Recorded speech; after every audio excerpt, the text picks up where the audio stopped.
Hey yo! What's up mga Teng? Welcome to Teng 03! Ang video natin ngayon ay tungkol sa... Whoops! Bago natin simulan ang ating video, please subscribe, like and share, and don't forget to ring the bell para lagi ka updated sa aking mga videos. Malinaw! Ilabas ang tools. Buksan at mamili.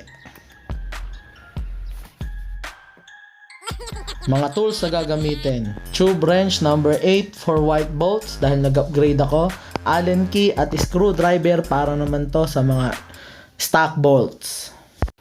Step 1. Remove this Allen screw using number 4 Allen key. If it is a flower type bolt like mine, use number 8.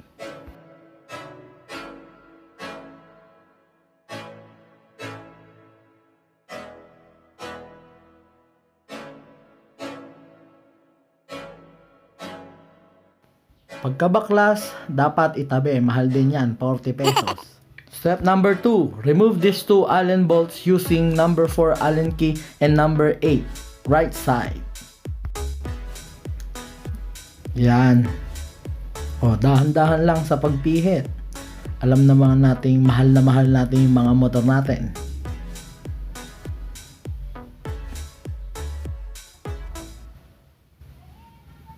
Bali dito sa may part na to, kinabitan ko kasi dito ng hazard switch. Hindi pa ako nakakabili ng halo switch para ilipat yung sa flare rings. Ay naku po, sabi ko na ingatan eh. Step number 3. Ulitin lang natin sa kabila. Remove these two Allen bolts.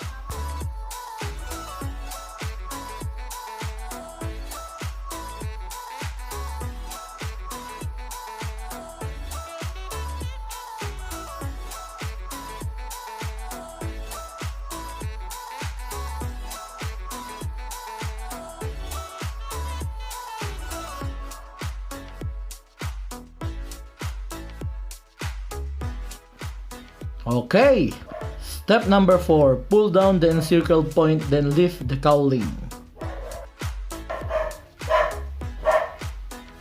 Dahan-dahan lang nating hilain pababa, tapos hatakin pataas para matanggal. Ayan, dahan-dahan lang yung paghila ko na yan.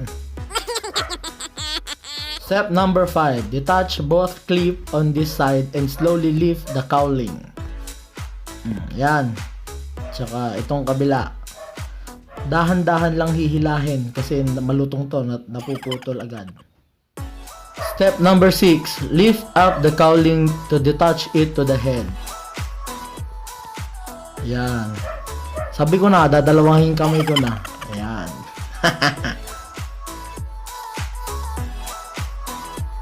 Step 7. Using screwdrivers, unscrew these two bolts.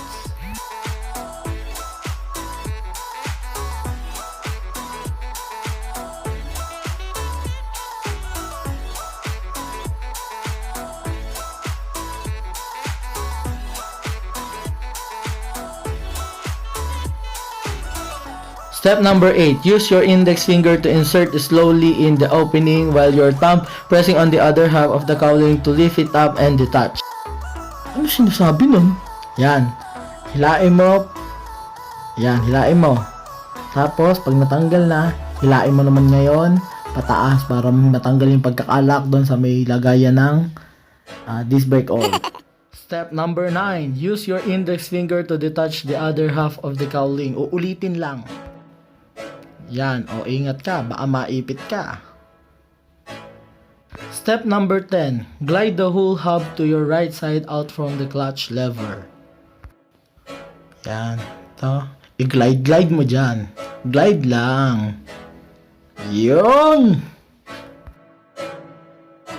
Step number 11. Pull the headlight hub towards you and detach the headlight bulb plug to completely remove.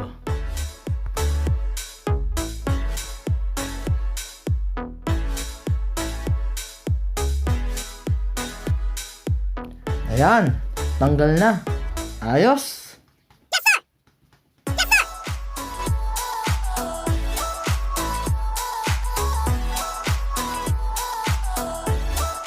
Step 1. Glide the hub back to its position. Make sure that you put everything back in place including the headlight plug. Ibalik lang sa dating ayos, itapat kung saan nakatapat at siguraduhin na ibalik ang pagkakasaksak ng ilaw. Mahirap mawalan ng ilaw. Step number 2. Gently push this downward to attach it back.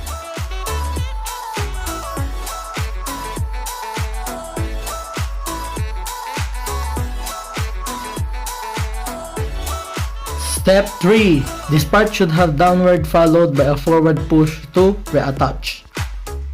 Ayan. Itulak lang pababa para maipit uli doon. Ayan. Tapos, ayan. Itulak mo din yan para mag-click. Maririnig mo naman yun eh. Ibig sabihin nun, okay na. Pati nasa baba, i-check nyo din, pati yung mga cables. Baka naipit. Ay, nako. Kahirap. Okay! Step number 4. Screw the 2 bolts.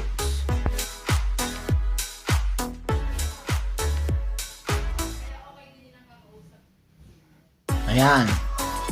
Pagka in-screw yan, iangat ninyo, itapat ninyo yung butas para umalign yung headlight natin.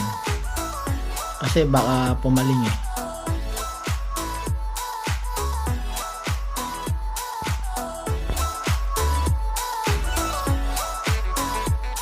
Step number 5. Put the cowling back in and pull these two sides to clip them into place again.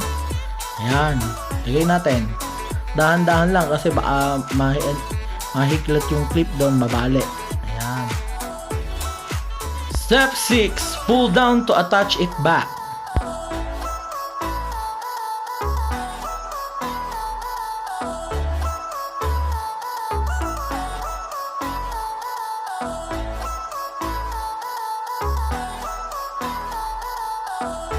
Step number 7. By giving the center part of cowling a good press, it should put the cowling in place.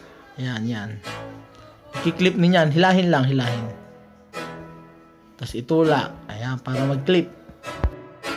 Step number 8. Put back the 4 allenst on its position, right and left side.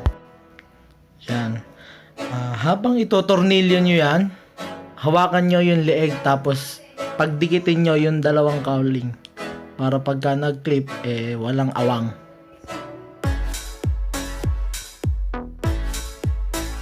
Yan, dun din sa may baba iipitin nyo din para walang awang o pagitan.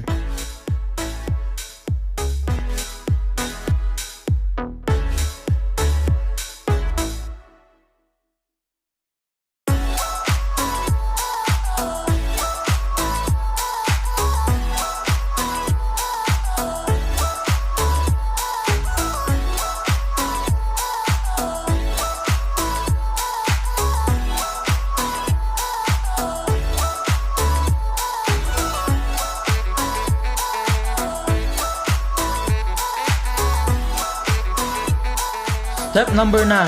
Put the center allen back in and you are done.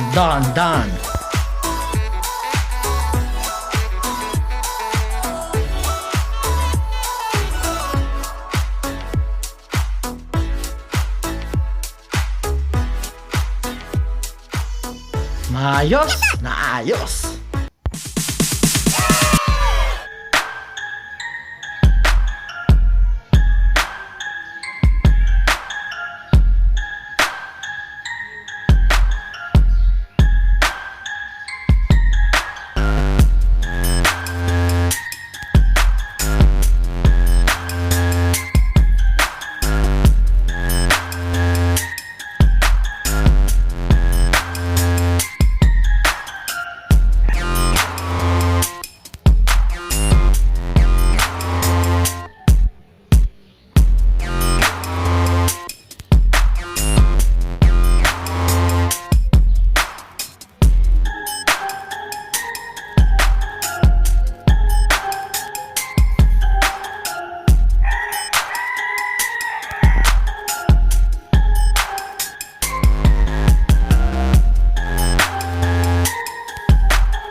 Party as DJ.